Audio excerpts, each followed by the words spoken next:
Oi, eu sou a Ellen, eu sou a Beta aqui de Uvas Passas, minha fanfiction, e hoje eu estou no vlog da Liga com mais uma resenha. Dessa vez é de deuses americanos do New Game.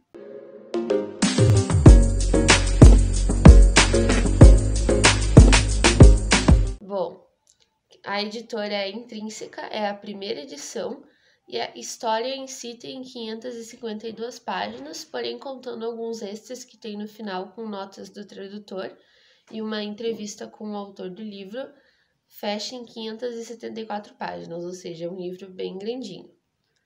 E além de ser um livro grande, a leitura é bem densa. Foi o primeiro livro que eu li do Neil Gaiman e demorou um pouquinho para eu me acostumar com o estilo de escrita dele.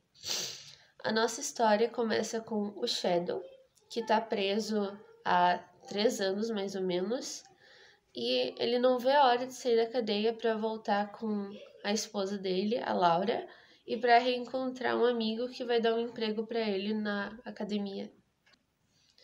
Só que alguns dias antes dele sair, chamam ele para sala do diretor ou alguma coisa assim, e avisam ele que a esposa dele morreu. E por isso ele vai ser liberado alguns dias antes. E ele se vê completamente desolado, porque a única coisa que ele tinha algum apego e a única coisa que mantinha ele motivado dentro da cadeia era a esposa, a Laura. Então ele fica completamente devastado, ele não sabe o que fazer. Nisso ele sai e quando ele sai, ele descobre que a esposa morreu, traindo ele com o melhor amigo.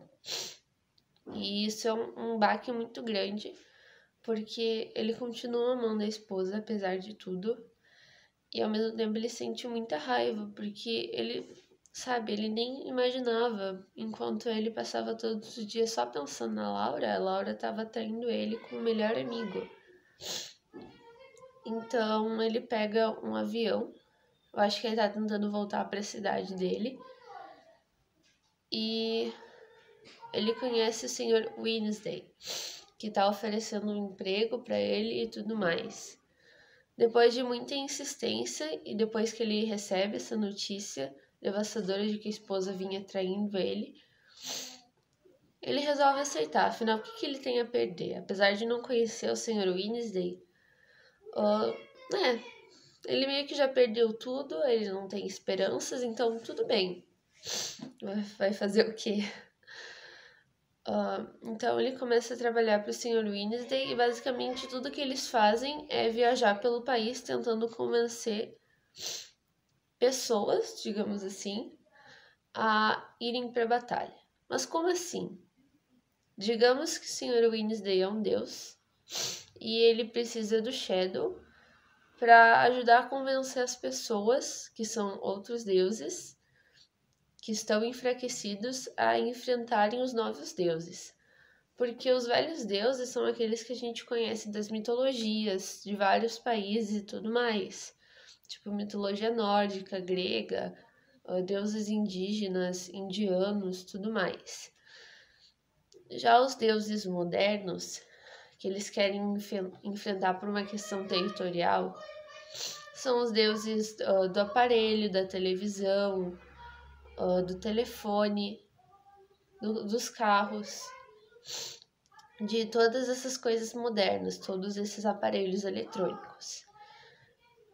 E na visão desses deuses só tem espaço para um tipo de deus, ou os velhos do velho continente da Europa, ou da Índia, que vieram de outros lugares, da África e tudo mais, ou esses deuses novos que começaram a surgir e foram tomando lugar, foram tomando a cabeça das pessoas. O Shadow, no início, ele não tinha certeza se ele acreditava nessa história de Deus e nem se ele acreditava no Sr. Wednesday, ele só estava ali realmente pela grana. Só que daí ele começa a ver que tem outras pessoas que também acreditam que são deuses e que até capturam ele, raptam e batem, tentam matar e tudo mais, só porque ele tá ajudando o Sr. Wednesday, e daí ele começa a entrar nessa loucura e ele não sabe bem o que fazer.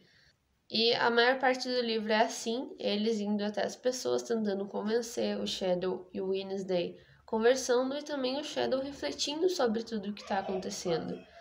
Porque as coisas ficaram muito estranhas. Então, quando ele pensa que as coisas não podem ficar mais estranhas ainda, a esposa dele volta dos mortos. Pois é, a esposa dele é basicamente um zumbi. Essa esposa voltou dos mortos graças a uma moeda mágica que um amigo do Sr. Wednesday deu pro Shadow.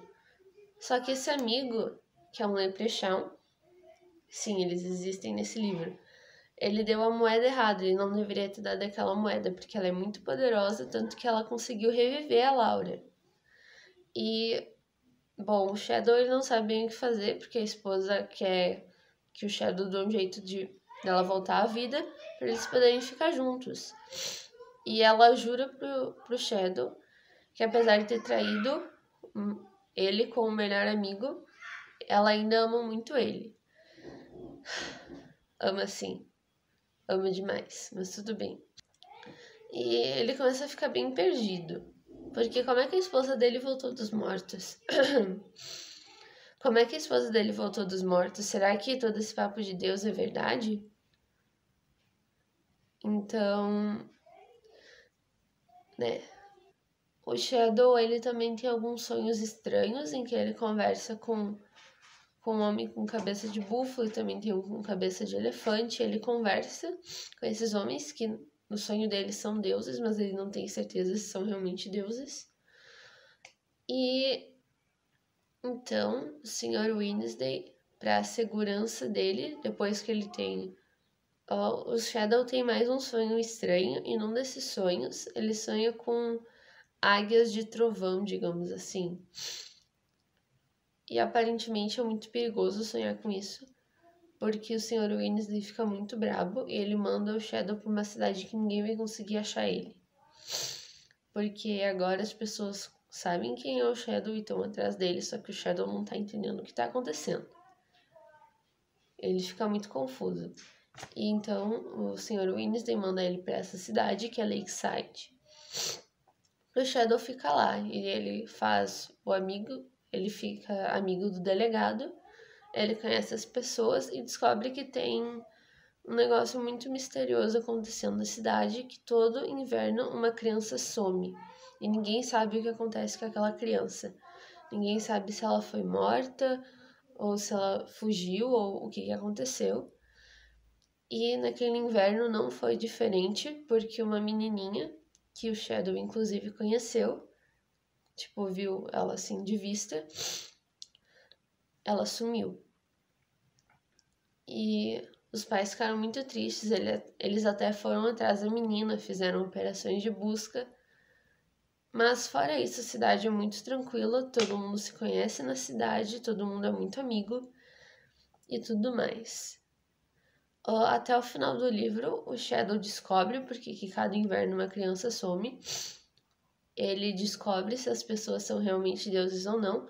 Ele também descobre por que essa guerra entre os dois tipos de deuses está acontecendo. Mas eu não vou falar nada, porque vocês têm que ler o livro para saber. Bom, eu separei aqui 2 frases que eu acho que resumem bem a essência do livro e dá para entender fora de contexto. Bom, a primeira delas é: eu gosto do Paul Bunyan. Não me incomoda saber que ele nunca existiu. Isso só quer dizer que ele nunca derrubou nenhuma árvore. É claro que seria melhor se ele tivesse plantado árvores. Bem melhor. Isso está na página 337 e quem fala é o Whiskey Jack, que é um personagem que ajuda o Shadow durante a jornada dele. E também a frase da página que está na página 509, que é o próprio Shadow que fala. Sabem, acho que prefiro ser humano do que ser Deus. A gente não precisa que ninguém acredite que existimos. A gente existe de qualquer jeito. É o que a gente faz. Porque essa frase, principalmente essa última frase, ela é muito importante, porque no fim de tudo, Deuses Americanos é um livro sobre crenças. É sobre aquilo que você acredita, você alimenta e se torna a sua verdade. Inclusive, eu diria que essa mensagem da questão da crença, ela é até mais importante do que a própria história que se passa no livro, já que eu, pelo menos com a minha leitura, eu entendi que era essa mensagem que o Neil Gaiman queria passar. Que aquilo que a gente acredita é muito importante, porque a gente fortalece a nossa crença, a gente deposita a nossa fé. E o livro também fala sobre crenças que vêm e vão, porque se a gente não alimenta algumas crenças, elas morrem. Tipo, os deuses que eles acreditavam lá no início da humanidade não são os mesmos que a gente acredita agora, não necessariamente. E sobre a questão tecnológica, eu acho que tem muito a ver com uma questão histórica, esse negócio de acreditar nos novos deuses tecnológicos. Porque na época que a tecnologia começou a surgir, as pessoas acreditavam que... como é que eu posso dizer?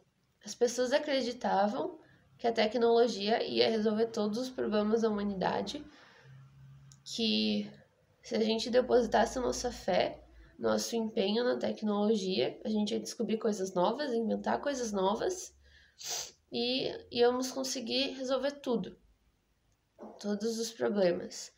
E até hoje persiste um pouco desse pensamento. Eu acho que é daí que o Neil Gaiman, ele tirou esse negócio de acreditar em deuses tecnológicos. Até porque essa questão de deuses também envolve sacrifícios e cultos e oferendas, tudo isso que demanda tempo e esforço, e querendo ou não, a gente passa muito tempo nos celulares, nos computadores, e dá pra ver isso como uma espécie de oferenda até, porque a gente tá passando muito tempo usando aquela tecnologia. A gente tá pondo uma crença nela, a gente tá pondo uma fé nela, de que a gente vai resolver alguma coisa dos nossos problemas passando um tempo. Talvez eu tenha viajado um pouco na minha análise, mas eu acho que é por aí. É importante ressaltar que o Neil Gaiman escreveu esse livro lá pelos anos 2000, então várias coisas tecnológicas de hoje não existiam ainda.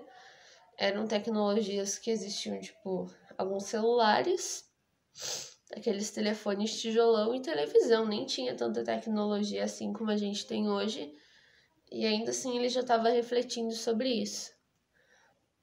Como eu disse no começo do vídeo, foi o primeiro livro que eu li do Neil Gaiman. Demorou um pouquinho para eu me acostumar com o estilo de escrita dele. Principalmente até mais ou menos a metade do livro eu estava bem empacada na leitura, mas depois, conforme a história foi avançando, foi ficando mais fácil. E é um livro muito bom, eu recomendo, faz você refletir bastante. E tem muitas frases como essas duas que eu falei, que a primeira vez que você lê, você tem até que fechar o livro, respirar um pouquinho, refletir, depois continuar lendo. E, enfim, eu acho que era isso que eu tinha para falar. Não se esqueçam de se inscrever no canal, ativar o sininho para receber as notificações, curtir o vídeo, se vocês gostaram. E, até o próximo vlog da Liga com mais uma resenha.